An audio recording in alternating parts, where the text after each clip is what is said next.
ఎలా ఉందన్నా సినిమా? ఒక్కసారి అన్న ఎలా ఉందన్నా?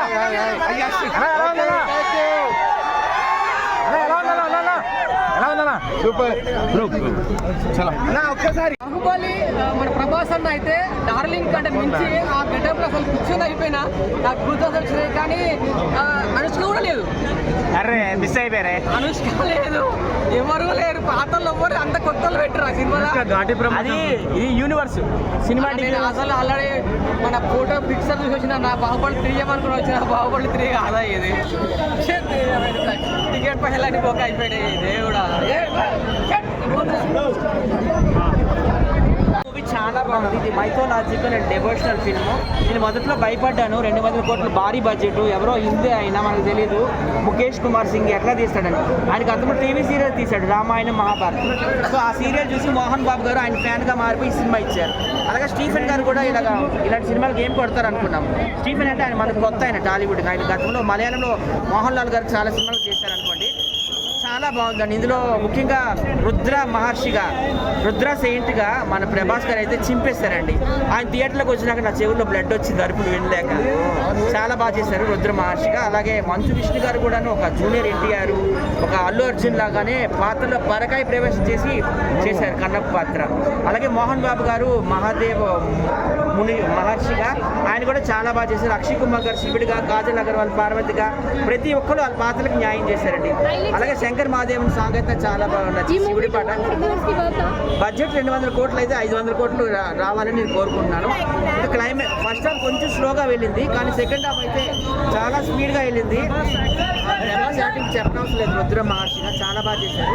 ఇంకా మంచు విష్ణు సినిమా ఒక 2 నిమిషాలు ఉందనగా క్లైమాక్స్ అంటారు కదా, చింపేశాడు. ఇందులో ఒక హీరో కాదు, చాలా మంది హీరోలు ఉంటారు. ప్రభాస్ గారు రావడం నిజంగా హైలైట్. మ్యూజిక్ కూడా చాలా బాగుంది. స్టీఫెన్ గారు కొత్త ఆయన మలయాళం, ఇంతకుముందు మోహన్ లాల్ సినిమాలు చేశారు, తను కూడా చాలా బాగా చేశారు. బ్యాక్గ్రౌండ్ మ్యూజిక్ కూడా హైలైట్. ప్రభాస్ గారు highlight. Manchu Vishnu action scenes కూడా హైలైట్ ఉన్నాయి.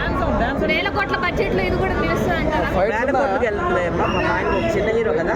500 కోట్ల బడ్జెట్కి వెళ్ళాలనుకున్నాను. ముఖ్యంగా సనాతన ధర్మాన్ని గౌరవించే వాళ్ళు, సనాతన ధర్మాన్ని ఫాలో అయ్యేవారు, హిందూ ధర్మాన్ని కాపాడుకోవాలనుకునే వాళ్ళు తప్పకుండా ఈ సినిమా చూడాలి. It's my request. సినిమా అయితే చాలా బాగుంది. సినిమా అంతా కన్నప్ప అంటే శివుని యొక్క భక్తుడు.